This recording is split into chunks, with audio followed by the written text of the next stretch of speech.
Welcome to TNPSC லட்சிய விதிகள். நம்ம இன்றைய கரண்ட் அஃபேர்ஸ் வகுப்பில் ஜனவரி 22லேருந்து 25 வரையுமே நம்ம பார்க்கலாம். ஒரு 4 நாள்களுக்கு உண்டான கரண்ட் அஃபேர்ஸ் வந்து பார்க்கலாம். ஓகேங்களா? இந்த கரண்ட் அஃபேர்ஸ் எல்லாமே தினமணி பேப்பர்லேருந்தும் தி இந்து பேப்பர்லேருந்து தான் நம்ம ஃபுல்லாக டீட்டெயில்டாக எடுத்து கொடுக்குறோம். ஓகேங்களா?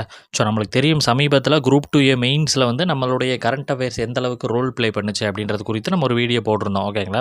ஸோ கிட்டத்தட்ட 30 கொஷின்ஸ் குரூப் 2Aல கரண்ட் அஃபேர்ஸ் வகுப்புகள்லேருந்து கேட்டிருந்தாங்க. ஸோ அதில் நம்ம இது வந்து 25லேருந்து 27 கொஷின்ஸ் வந்து நம்மளுடைய சிஏ மட்டும் நீங்கள் 2 வருடங்கள் ஃபாலோ பண்ணியிருந்தீங்க அப்படின்னா கட்டாயமாக அடிக்கக்கூடிய வகையில் இருந்துச்சு. ஓகேங்களா? சரி, ஓகே. ஸோ அதனால் வந்து இனிமேல் என்ன பண்ணுங்கள் அப்படின்னா ப்ராப்பராக ஒரு நோட்டு போட்டு டெய்லியுமே எழுதுங்க. ஓகேங்களா? ஓகே. இந்த கரண்ட் அஃபேர்ஸினுடைய ஃப்ரீ பிடிஎஃப் நம்ம டெலகிராம் சேனலில் கொடுக்குறோம், நீங்கள் எடுத்துங்க. ஓகேங்களா? ஓகே. ஃபஸ்ட் கொஸ்டின், 2025ஆம் ஆண்டிற்கான உலக பொருளாதார கூட்டமைப்பு கூட்டம் எங்கு நடைபெற்றது? ஓகேங்களா? ஸோ உலக பொருளாதார கூட்டமைப்பு கூட்டம் என்பது சுவிட்சர்லாந்து, ஆப்ஷன் பி, சுவிட்சர்லாந்தில் டாவோஸ் அப்படின்ற பகுதியில் நடைபெற்றது ஜனவரி 20. ஓகேங்களா? ஸோ ஜனவரி 20 தான் நடைபெற்றுச்சு. இதில் பார்த்திங்க அப்படின்னா பல்வேறு நாடுகளினுடைய பிரதிநிதிகள் வந்து இதில் என்ன பண்ணுறாங்க, பங்கு பெறுகிறார்கள். ஓகேங்களா? குறிப்பாக பார்த்தோம் அப்படின்னா பல்வேறு நாடுகளினுடைய அரசியல் தலைவர்கள், பொருளாதார வல்லுநர்கள், வணிகத் தலைவர்கள், பல பிரபலங்கள், பணக்காரர்கள் ஆகியோர் வந்து நிறைய பேர் கலந்துக்கிறாங்க. ஓகேங்களா? ஸோ சரி, ஓகே சார், இந்த உலக பொருளாதார கூட்டமைப்பில் எதை பற்றி டிஸ்கஸ் பண்ணுவாங்க அப்படின்னு பார்த்தீங்கன்னா, இந்த உலகளாவிய என்னென்ன பிரச்சனைகள் வந்து இருக்கிறதோ அதை பற்றிலாம் வந்து என்ன பண்ணுவாங்க, டிஸ்கஸ் பண்ணுவாங்க. ஓகேங்களா? ஸோ கருப்பொருளாக என்ன வச்சுருக்காங்க அப்படின்னா, collaboration for the intelligent age அப்படின்றது, அதாவது அறிவார்ந்த வயதுக்கான ஒத்துழைப்பு என்பது கருப்பொருளாக வச்சுருந்தாங்க. இந்த கருப்பொருளை நல்லா படித்து வச்சுங்க. ஏன்னா இப்போ சமீபத்தில் நடந்த குரூப் 2 மெயின்ஸில் கூட கருப்பொருள் கேட்டிருந்தாங்க. விண்வெளி வாரம்னு இருந்துச்சு. அந்த விண்வெளி வாரத்தினுடைய கருப்பொருள் தான் உங்களுக்கு கொஷினாக வந்து கேட்டிருந்தாங்க. ஸோ கருப்பொருள்களையும் தெளிவாக பார்த்துக்குங்க.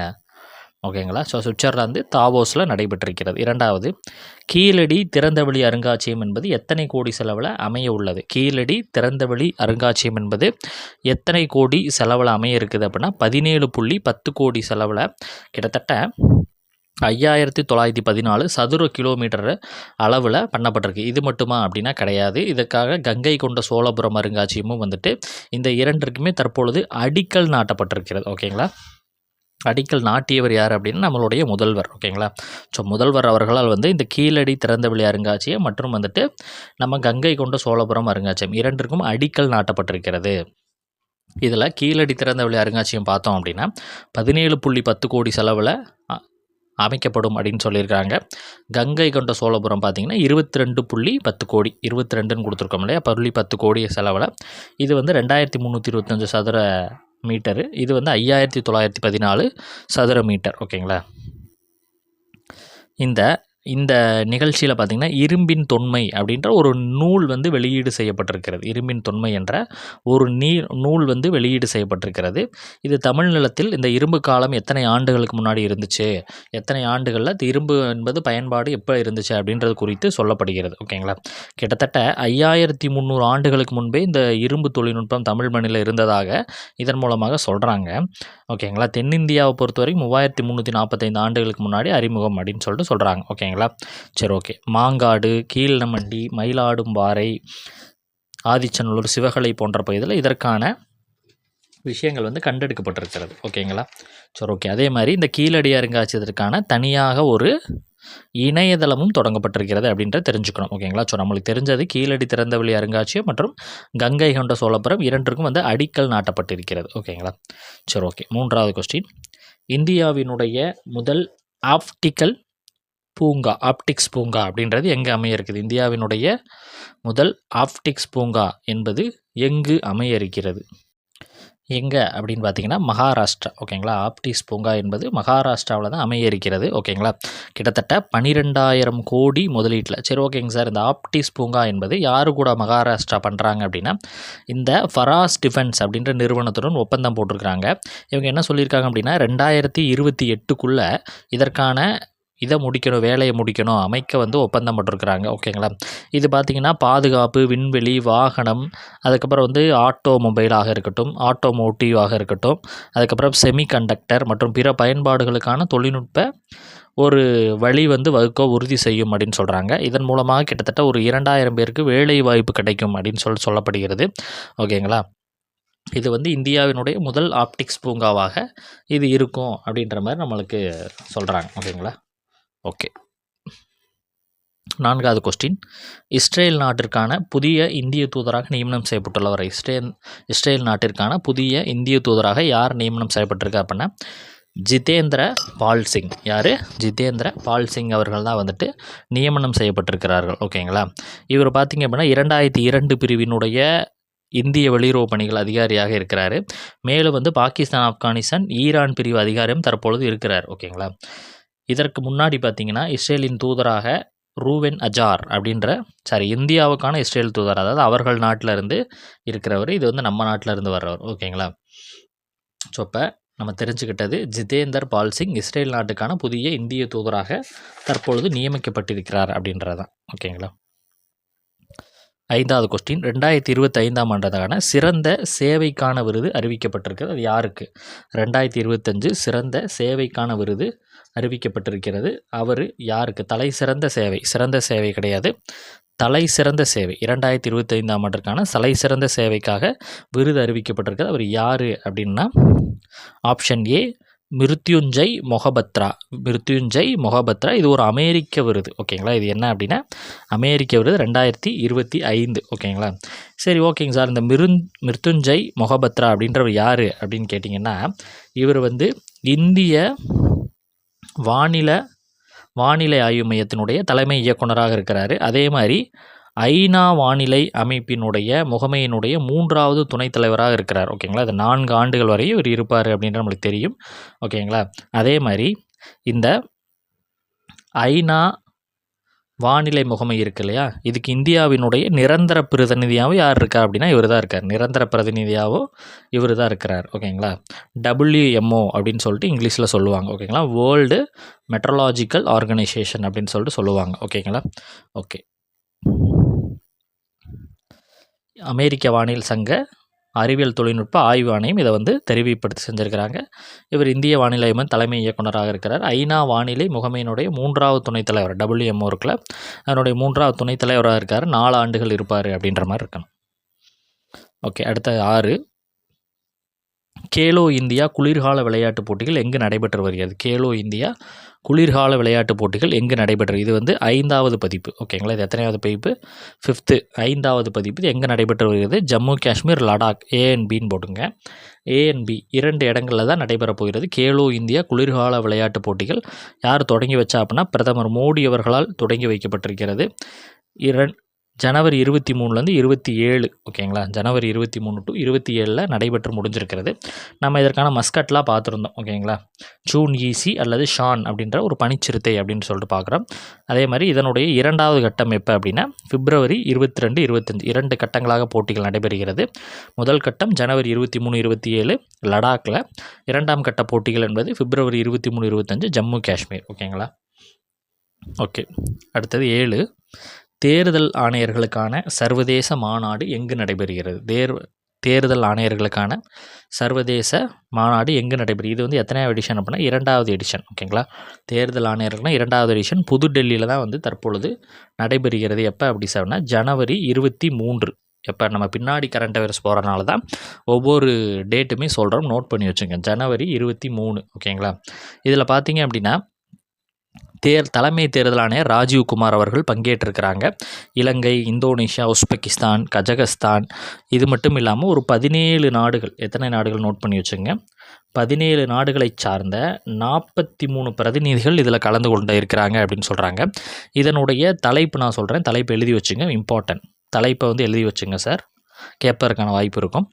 தொழில்நுட்பத்தின் பயன்பாடு மற்றும் தேர்தல் நேர்மை அப்படின்றது தலைப்பு. என்ன? தொழில்நுட்பத்தின் பயன்பாடு மற்றும் தேர்தல் நேர்மை என்பது இதற்கான தலைப்பாக கொடுக்கப்பட்டிருக்கிறது. ஓகேங்களா? ஓகே. அடுத்தது 9வது கொஸ்டின் பார்க்கலாம். குவாட் கூட்டமைப்பின் வெளியுறவு அமைச்சர்கள் மாநாடு எங்கு நடைபெற்றது? குவாட் கூட்டமைப்பின் வெளியுறவு அமைச்சர்கள் மாநாடு எங்கு நடைபெற்றது அப்படின்னா வாஷிங்டன். ஓகேங்களா? இதில் இந்தியாவினுடைய சார்பில் நம்மளுடைய வெளியுறவுத்துறை அமைச்சராக இருக்கக்கூடிய ஜெய்சங்கர் அவர்கள் வந்து பங்கு பெற்றிருக்கிறார்கள். இந்த குவாட் கூட்டமைப்பு அப்படின்னா 4 கூட்டமைப்பு, 4 நாடுகள் கொண்ட கூட்டமைப்புன்னு சொல்லுவாங்க, தங்க நாற்கர கூட்டமைப்புன்னு கூட சொல்லுவாங்க. ஓகேங்களா? எது அப்படின்னா இந்தியா, அமெரிக்கா, ஆஸ்திரேலியா, ஜப்பான். இது வந்து 2007 தொடங்கப்பட்டது. ஓகேங்களா, 2007 தான் தொடங்கப்பட்டது. இதற்கு போன வெளியுறவுத்துறை அமைச்சர் ஜெய்சங்கர் பார்த்திங்க அப்படின்னா யுஎஸ்ஏவினுடைய வெளியுறவுத்துறை அமைச்சர் இருப்பார் இல்லையா, ஸோ அவரை வந்து சந்தித்து பேசியிருக்கிறாரு.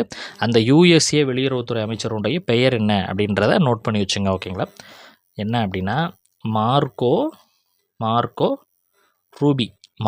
ரூபி அப்படின்றவர் யுஎஸ்ஏவினுடைய வெளியுறவுத்துறை அமைச்சர். அவரை சந்தித்து பேச்சுவார்த்தை நடத்தியிருக்கிறாரு. ஓகேங்களா, இந்தியா யுஎஸ்ஏ பொருளாதார உறவை மேம்படுத்துவது குறிப்பாகவும் இந்த சிட்டிசன்ஷிப் பிரச்சனை வந்து போயிட்டுருக்குது, அது குறித்தும் பேசியதாக சொல்லப்பட்டிருக்குது. ஓகேங்களா, ஓகே. 9வது கொஸ்டின், தேசிய சுகாதார இயக்கம் மேலும் எத்தனை ஆண்டுகளுக்கு நீட்டிக்கப்பட்டிருக்கு? தேசிய சுகாதார இயக்கம் மேலும் எத்தனை ஆண்டுகளுக்கு நீட்டிப்பு செய்யப்பட்டிருக்குது அப்படின்னா 5 வருடம். என்ன அப்படின்னா ஒன்றிய அமைச்சரவை வந்துட்டு பார்த்திங்கன்னா சில விஷயங்களுக்கு ஒப்புதல் அளிச்சிருக்கிறாங்க. ஸோ அது குறித்த விஷயங்கள் தான் பார்க்க போகிறோம்.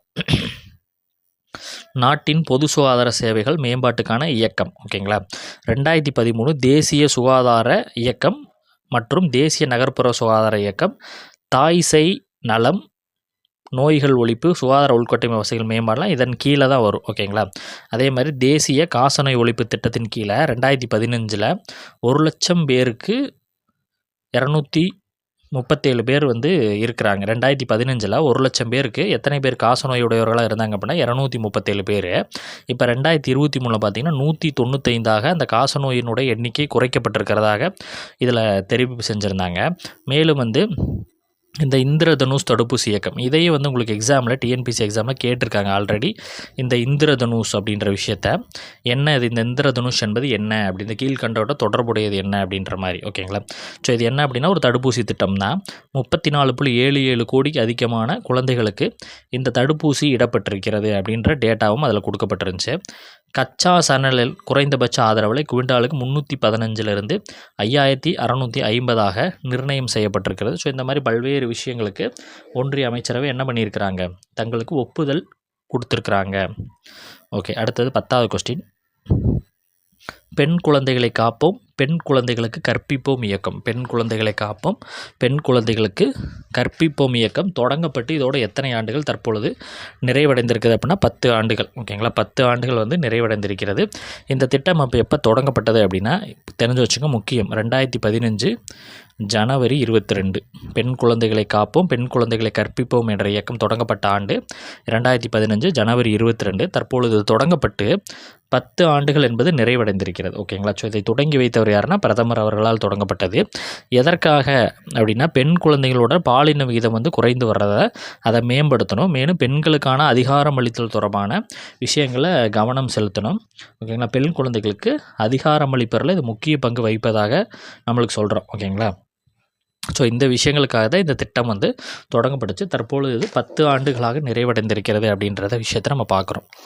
11வது கொஸ்டின், மாற்றுத்திறனாளிகளுக்கான சாம்பியன்ஸ் கோப்பை T20 கிரிக்கெட் போட்டியில் சாம்பியன் பட்டம் வென்ற அணி எது அப்படின்னா நம்ம இந்திய அணி தான் என்ன பண்ணியிருக்கிறாங்க, சாம்பியன் பட்டத்தை வந்து வாங்கியிருக்கிறாங்க. ஓகேங்களா, யாரை எதிர்த்து அப்படின்னா இங்கிலாந்தை எதிர்த்து வெற்றி பெற்றிருக்கிறார்கள். ஓகேங்களா, இது பார்த்திங்கன்னா எத்தனை நாடுகள் வந்து பங்கேற்றாங்க அப்படின்னா ஒரு 6 நாடுகள் வந்து இந்த போட்டிகளில் பங்கேற்றாங்க. இலங்கையினுடைய தலைநகர் கொழும்புவில் அது நடைபெற்றிருக்கிறது. ஓகேங்களா, வைஷ்ணவி சர்மா U-19 மகளிருக்கான T20 உலகக்கோப்பை போட்டியில் ஹேட்ரிக் விக்கெட் எடுத்த முதல் இந்தியராகவும் வந்து இவர் இருக்கிறார். யார், வைஷ்ணவி சர்மா அவர்கள். ஓகேங்களா, ஓகே. அடுத்தது 12, சைபர் குற்றங்களை தடுப்பதற்காக அறிமுகப்படுத்தப்பட்டுள்ள மொபைல் செயலியினுடைய பெயர் என்ன? சைபர் குற்றங்களை தடுப்பதற்காக அறிமுகப்படுத்தப்பட்ட மொபைல் செயலியினுடைய பெயர் சஞ்சார் சாதி செயலி. ஓகேங்களா, இது என்ன அப்படின்னா தொலைத்தொடர்பு மோசடியை வந்து எதிர்த்து போராடுறதுக்காக உருவாக்கப்பட்ட ஒரு செயலி. தொலைத்தொடர்பு மோசடியை வந்து எதிர்த்து போராட. ஓகேங்களா, இப்போ ஜிபே இதெல்லாம் வந்து யூஸ் பண்ணிங்க அப்படின்னா உங்களுக்கு ஒரு ஃபோன் வருது, திடீர்னு ஃபோன் வந்து நீங்கள் வந்து அனுப்பின பார்சலில் வந்து இந்த இது நாங்கள் கண்டுபிடிச்சிருக்கிறோம், இந்த மாதிரி இல்லீகலான சில விஷயங்கள் கண்டுபிடிச்சிருக்கிறோம், ஸோ நீங்கள் பணம் கொடுங்க அப்படின்ற மாதிரி நாங்கள் வெளியே தெரியாமல் பார்த்துக்குறோம்னு சொல்லி நிறைய மோசடிகள் தற்பொழுது வருகிறது. ஸோ இது மாதிரியான விஷயங்களை தடுப்பதற்காக தான் வந்து இந்த சஞ்சார் சாதி செயலி வந்து இருக்குது. மெயினாக வந்து செல்ஃபோன்களுக்கு வரக்கூடிய போலி அழைப்புகளை குறித்து விவரங்கள் பதிவு சம்மந்தப்பட்ட ஆப்ரேட்டருக்கு புகார் கொடுக்கலாம். இதில் உங்களுக்கு ஏதாவது வந்து இது இருந்துச்சு அப்படின்னா நீங்கள் என்ன பண்ணலாம் அப்படின்னா நீங்கள் புகாரும் இதில் வந்து அழிச்சிக்கலாம் இந்த ஆப்பின் மூலமாக. ஓகேங்களா, மத்திய தகவல் தொடர்புத்துறை சார்பில் தான் இது வந்து வெளியிடப்பட்டிருக்கிறது. இது வந்து நம்மளுக்கு Apple store, Google Play app இருக்குது இல்லையா? ஸோ ஆண்ட்ராய்டு வந்து கூகுள் ப்ளே வரும், ஆப்பிள் ஸ்டோர்லேருந்து நம்ம டவுன்லோட் செஞ்சுக்கலாம். ஓகேங்களா? இந்த போலி அமைப்புகள் பற்றி இதில் புகாரும் நம்ம கொடுத்துக்கலாம். மொபைல் சந்தாதாரர்களினுடைய பாதுகாப்பு வசதியை மேம்படுத்துவதற்காக தான் மெயினாக வந்து இது தொடங்கப்பட்டிருக்கிறது. ஓகேங்களா? இந்த தேசிய இணையவழி சேவை 2030 வந்து 100 Mbps வேகத்துடன் 2.7 லட்சம் கிராமங்களுக்கு இணைய சேவை வழங்கப்பட்டிருக்கிறது அப்படின்ற கூடுதல் தகவலும் இதில் கொடுக்கப்பட்டிருக்கிறது. இந்த சஞ்சார் செயலி என்பது எதற்கானது அப்படின்றத தெரிஞ்சு வச்சுங்க. தொலைத்தொடர்பு மோசடியை வந்து எதிர்த்து போடாத உதவக்கூடிய ஒரு செயலி. ஓகேங்களா? சரி, ஓகே. எக்ஸ்ட்ரா பாயிண்ட்ஸ் நம்ம பார்க்கலாம்.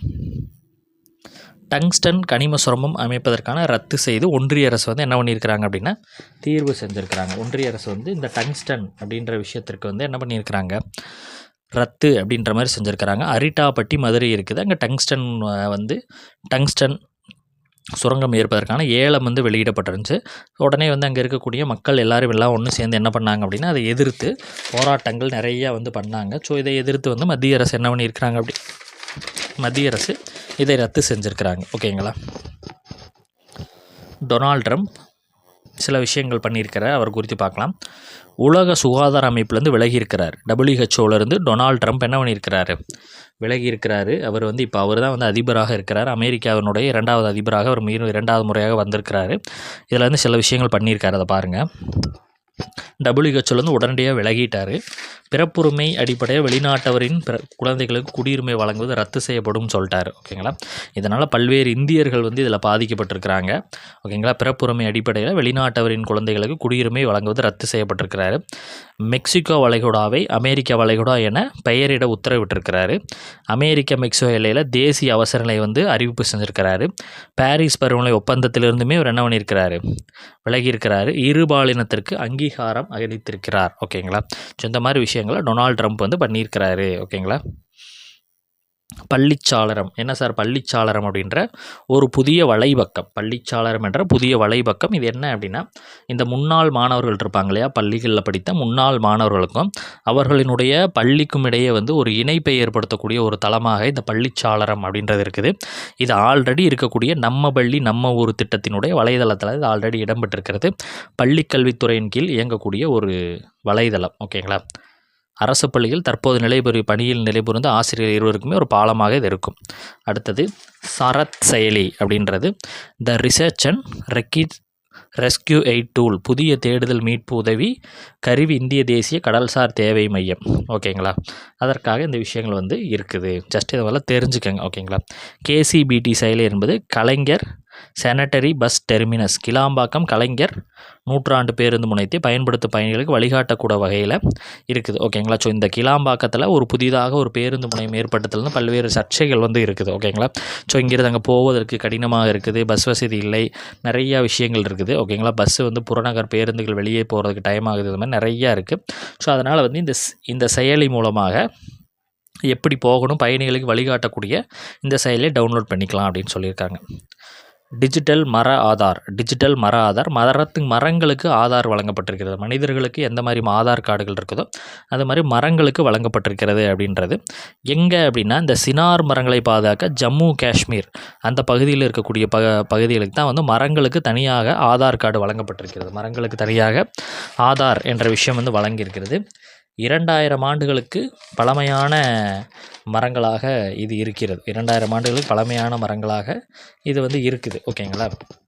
இதுக்காக தனியாக வந்துட்டு ஒரு QR கோடு ஒவ்வொரு மரத்துக்குமே தனியாக கொடுப்பாங்க. அதே மாதிரி GIS வசதி இருக்கு இல்லையா, ஸோ இந்த தொழில்நுட்பத்தை இதில் வந்து பயன்படுத்துவாங்க. ஓகேங்களா? கிட்டத்தட்ட 40,000 45,000 சினார் மரங்கள் அந்த பகுதிகளில் இருக்கிறதாக சொல்கிறாங்க. இது அவர்களினுடைய பாரம்பரிய அடையாளமாக இருக்கும் அப்படின்னு சொல்கிறாங்க. இருப்பிடம், ஆரோக்கியம், வளர்ச்சி கண்காணிப்பு இந்த மாதிரி விஷயங்கள் பண்ணியிருக்கிறாங்க. ஸோ நம்மளுக்கு தெரிஞ்சது டிஜிட்டல் மர ஆதார் எங்கே கொடுக்கப்பட்டது அப்படின்னு கேட்டால் ஜம்மு காஷ்மீரில். எந்த மரங்களுக்கு அப்படின்னு கேட்டால் சினார் மரங்கள். பெய்லி அப்படின்ற பாலங்கள் திறப்பு. லடாக், ஷியாக் மற்றும் நுப்ரா பள்ளத்தாக்கிடையே ஷியாக் ஆற்றின் மீது கட்டப்பட்டுள்ள பெய்லி பாலங்கள் திறக்கப்பட்டிருக்கிறது. இந்திய இராணுவம் சார்பில் இராணுவ பொறியாளர் படைப்பிரிவு. இது இதனோட அகலம் என்ன அப்படின்னா 100 அடி நீளம், 50 அடி அகலம். டிசம்பர் மாதத்தினுடைய ICC விருதுகள் சிறந்த வீரராக பும்ரா தேர்ந்து செய்யப்பட்டிருக்கிறார், இந்தியாவை சார்ந்தவர். வீராங்கனையாக அனபெல் சதர்லாண்ட், ஆஸ்திரேலியாவை சேர்ந்தவை தேர்ந்தெடுக்கப்பட்டிருக்கிறாங்க. இது மாதந்தோறுமே இந்த பட்டியல் வெளியிடுவாங்க. ஜஸ்ட் தெரிஞ்சுக்கங்க. ஓகேங்களா? இதெல்லாம் கேட்பதற்கான வாய்ப்பு குறைவு தான். ஒலிம்பிக் அகாடமி அடிக்கல் நாட்டப்பட்டிருக்கு திருச்சியில். ஏலந்தப்பட்டி கிராமத்தில் 47.87 ஏக்கர் பரப்பளவில் தமிழ்நாடு விளையாட்டு மேம்பாட்டு ஆணையம் 50 கோடி இதற்காக இன்வெஸ்ட் பண்ண இருக்கிறாங்க. கால்பந்து மைதானம், ஓடக்கூடிய தளம், மல்யுத்தம், டேபிள் டென்னிஸ் போன்ற பல்வேறு விளையாட்டுகள் வரப்போகிறதாக சொல்லியிருக்காங்க. ஹர்ஷித் சிங் T20 ஃபார்மட் இந்தியாவுக்காக அதிக விக்கெட் எடுத்த பவுலராக மாறியிருக்கிறார். யுவேந்திர சகலை பீட் பண்ணியிருக்கிறார். இது மாறக்கூடியது தான், இப்போதைக்கு தெரிஞ்சு வச்சுங்க. ஜோஹர் சர்வதேச ஓப்பன் செஸ் போட்டி மலேசியாவில் நடைபெறுகிறது. இனியன் அவர்கள் சாம்பியன் பட்டத்தை வாங்கியிருக்கிறாங்க. 2ஆம் இடம் PS ராகுல், இந்தியா தான். 3ஆம் இடம் லிபோ, சீனாவை சார்ந்தவர். டெவில் ஸ்ட்ரைக் அப்படின்றது இந்திய இராணுவம் மற்றும் இந்திய விமானப்படை இணைந்து மேற்கொள்ளும் கூட்டு பயிற்சி. பேர் தெரிஞ்சு வச்சுக்கோங்க, டெவில் ஸ்ட்ரைக். என்னது டெவில் ஸ்ட்ரைக்? அடுத்தது how India scaled MTG20 the side story of the T20 presidency. Amitabh Kant இவருடைய புத்தகம் இது. ஓகேங்களா. அடுத்தது சில முக்கிய தினங்களை வந்து பார்க்கலாம். அதில் ஃபஸ்ட்டு நேதாஜி ஜெயந்தி அல்லது நேதாஜி சுபாஷ் சந்திர போஸ் ஜெயந்தி அப்படின்னு சொல்லுவோம். ஜனவரி 23 கொண்டாடப்படுகிறது. ஓகேங்களா.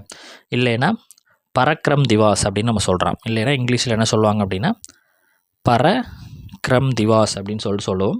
இது நேதாஜியினுடைய பிறந்த நாளை குறிக்கும் வகையில் கொண்டாடப்படக்கூடியது. நேதாஜி குறித்து நம்ம பார்த்தோன்னா அவரை பற்றி நம்மளுக்கு நிறையா தெரியும். 1921 INCயில் என்ன பண்ணார் அப்படின்னா ஜாயின் பண்ணியிருப்பார். 1938 தலைவராக INCக்கு ஒரு மாநாட்டில் இருந்திருப்பார். ஆசாத் ஹிந்த் அப்படின்ற அந்த ரேடியோவினுடைய ஹெட்டாக இருந்திருப்பார்.